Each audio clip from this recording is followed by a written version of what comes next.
Maintenant, on va considérer la tâche de prendre un document puis de le segmenter en mots ou de le segmenter en phrases. Donc, on a supposé que pour nous, un document, en fait, initialement, c'est juste une longue chaîne de caractères. Donc, imaginons qu'on a un fichier, chaque ligne, ça va être un document, puis ça va être une longue chaîne de caractères jusqu'au passage à la prochaine ligne. C'est ce qui va délimiter les documents. Donc, la tâche à partir de ces données-là, qui serait notre format brut, comment est-ce qu'on prend ces documents-là, puis on identifie les mots dans ces documents-là, on identifie les phrases dans ces documents-là. On a des opérations qui vont être utiles pour faire un pré-traitement, une première manipulation de texte, avant de fournir ces données-là, nos corpus, à des méthodes statistiques. Donc, un premier pré-traitement qui est essentiellement tout le temps fait, c'est celui de convertir un document comme une liste d'occurrences. En anglais, on va appeler ça token. C'est un mot que vous allez souvent voir dans les documents en anglais, traitement automatique de la demande. On va parler de token comme étant finalement l'unité de base d'un document lorsqu'on l'a converti sur la forme d'une liste. Donc, l'étape d'identifier les occurrences et les tokens, on appelle ça la segmentation ou en anglais tokenization. Et chaque unité lexicale va normalement correspondre à un mot là, après avoir fait cette transformation-là. En anglais et en français, on pourrait s'attendre à ce que juste séparer à partir des espaces, ça va essentiellement faire cette étape-là de tokenization, de segmentation, mais en fait, ça ne va pas suffire. Puis il y a certains cas particuliers qu'il va falloir tenir en compte.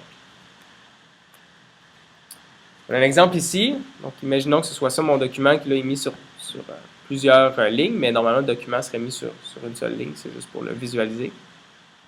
Mais si je faisais une segmentation à partir uniquement des espaces, ben, j'aurais des mots, des unités lexicales, des tokens, comme sense avec le point, ou said avec la virgule qui suit, ou crazy avec, encore une fois, une autre ponctuation, le point d'interrogation. Donc, entre autres, bon, clairement, ce qu'on observe de cet exemple-là, c'est qu'il faut traiter les ponctuations d'une façon particulière. Juste séparer avec les espaces, ça ne suffit pas. Donc, ce qu'on va faire typiquement, c'est qu'en fait, on va traiter chaque ponctuation comme une unité lexicale aussi, comme un token. C'est-à-dire que lorsqu'on va voir qu'un mot se termine par un point ou une virgule ou un point d'interrogation, et ainsi de suite, bien, on va le séparer du mot, puis ça va devenir son propre mot, sa propre unité lexicale, son propre token. Mais encore là, ce ne sera pas toujours parfait. Si on a le mot PhD, qui est une abréviation, peut-être qu'on va traiter ça comme un seul mot et non pas avoir PH suivi de point, suivi de D, suivi de point. Puis encore là, ben, faut voir qu'est-ce qu'on fait avec les points à l'intérieur des expressions. Captain, des adresses web comme ça, les chiffres aussi. Donc, il faut faire attention avec nos règles qui permettent de séparer en tokens, parce que ça se peut qu'elles séparent en différentes unités lexicales d'une façon à laquelle on ne s'attend pas ou qu'on ne veut pas faire comme pré-traitement pour la suite. Une autre chose qu'on fait, parfois lorsqu'on fait de la segmentation, on peut vouloir convertir les clitiques dans leur forme originale. Donc, si j'aime, peut-être qu'en fait, je veux le séparer en deux, puis plutôt que d'avoir G''M, avoir je puis M, pour pouvoir faire le lien entre lorsque j'ai j'aime puis lorsque j'ai je avec un mot où la forme je serait présente. He's, même chose, on pourrait le séparer en he puis is pour pouvoir faire le lien avec toutes les autres utilisations du mot is explicitement, pas dans sa forme critique. Aussi, parfois, on peut vouloir qu'un token, ça soit en fait une collocation. On a parlé qu'une collocation, c'est pas vrai, c'est une combinaison de plusieurs mots, mais où cette combinaison-là, c'est pas juste la combinaison des sens de chacun des mots. Lorsque ces mots-là sont ensemble, on les utilise d'une façon unique, d'une façon différente, puis on pourrait peut-être vouloir avoir cette collocation-là comme une entrée dans un dictionnaire. Donc peut-être que New York, on voudrait garder ça comme une unité lexicale, comme un token. Même chose pour rock and roll, par exemple, plutôt que l'avoir en 3 mots différents. Donc, le choix des règles de segmentation, ils vont varier d'une application à l'autre. Il n'y a pas nécessairement une formule qui est parfaite pour chaque application. Mais en anglais et en français, c'est quand même pas si mal. Il y a des règles assez génériques qui souvent vont faire l'affaire.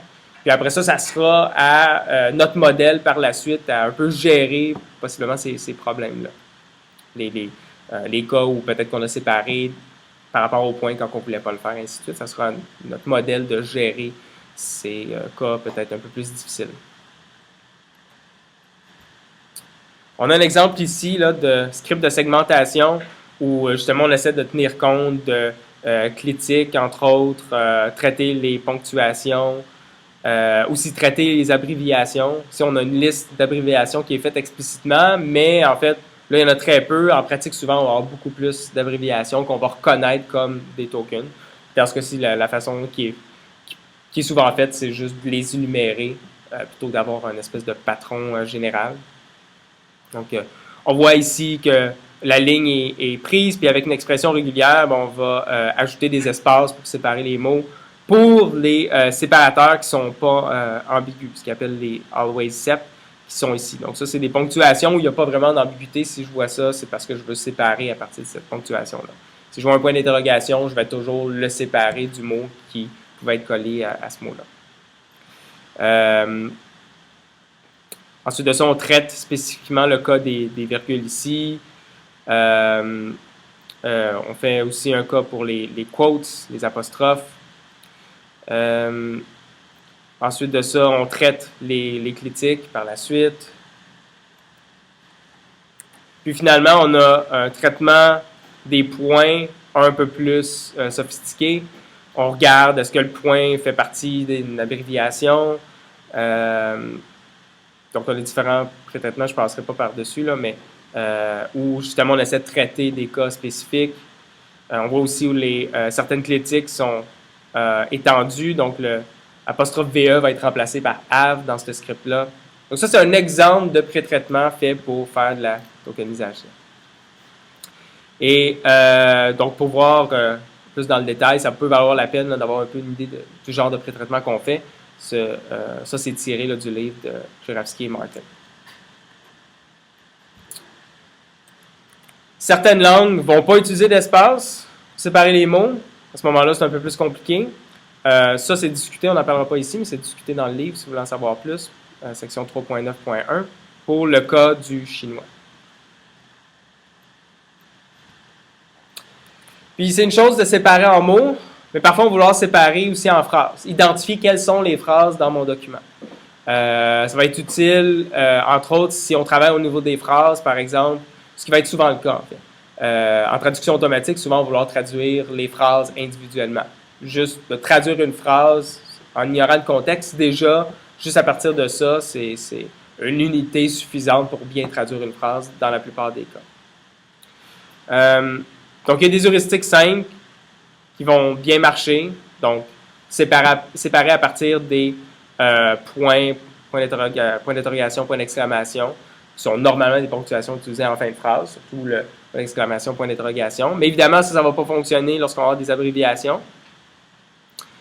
Et en fait, les meilleures méthodes pour faire ce genre de segmentation-là en phrase, ça va être des méthodes basées sur de l'apprentissage automatique.